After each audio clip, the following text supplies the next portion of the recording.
Good morning. We're going to carry on the book of Proverbs with chapters 17 and 18. Chapter 17. Better is a dry morsel with quietness than a house full of feasting with strife. A wise servant will rule over a son who causes shame and will share an inheritance among the brothers.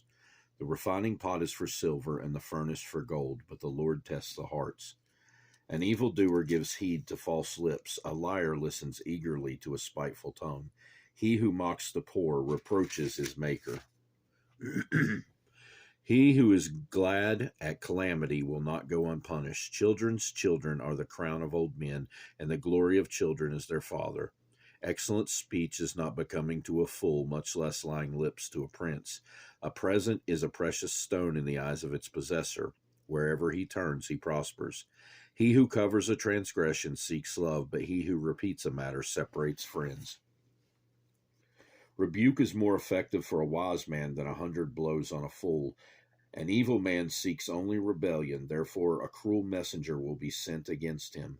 Let a man meet a bear robbed of her cubs, rather than a fool in his folly. Whoever rewards evil for good, evil will not depart from his house. The beginning of strife is like releasing water, therefore stop contention before a quarrel starts. He who justifies the wicked and he who condemns the just, both of them are alike an abomination to the Lord. Wise there in the hand of a fool the purchase price of wisdom, since he has no heart for it.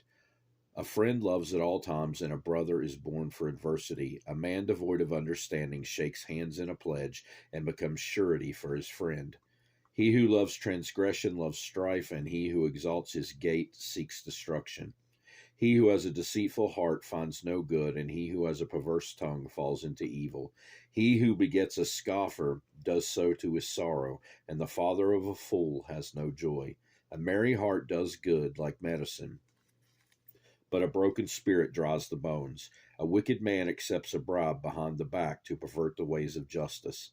Wisdom is in the sight of him who has understanding, but the eyes of a fool are on the ends of the earth. A foolish son is a grief to his father, and bitterness to her who bore him.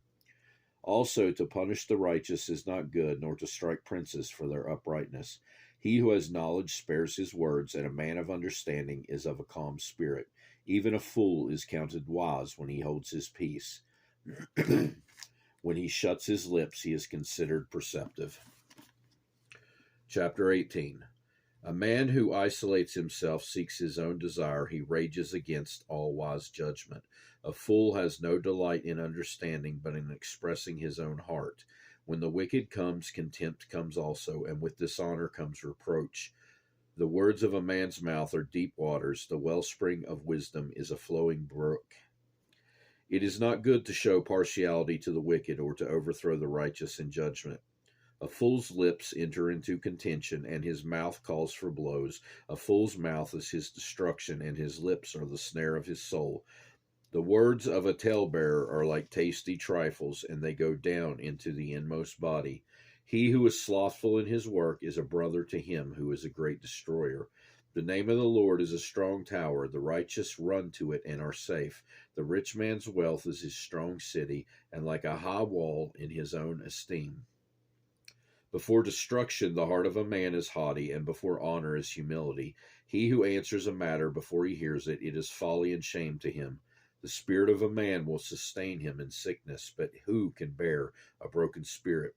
The heart of the prudent acquires knowledge, and the ear of the wise seeks knowledge. A man's gift makes room for him and brings him before great men. The first one to plead his cause seems right until his neighbor comes and examines him. Casting lots causes contentions to cease and keeps the mighty apart. A brother offended is harder to win than a strong city, and contentions are like the bars of a castle. A man's stomach shall be satisfied from the fruit of his mouth, from the produce of his lips he shall be filled. Death and life are in the power of the tongue, and those who love it will eat its fruit. He who finds a wife finds a good thing and obtains favor from the Lord. A poor man uses entreaties, but the rich answers roughly. A man who has friends must himself be friendly, but there is a friend who sticks closer than a brother. That will do it for today. We'll get on with 19 and 20 next time. Hope you have a great rest of your day. Goodbye.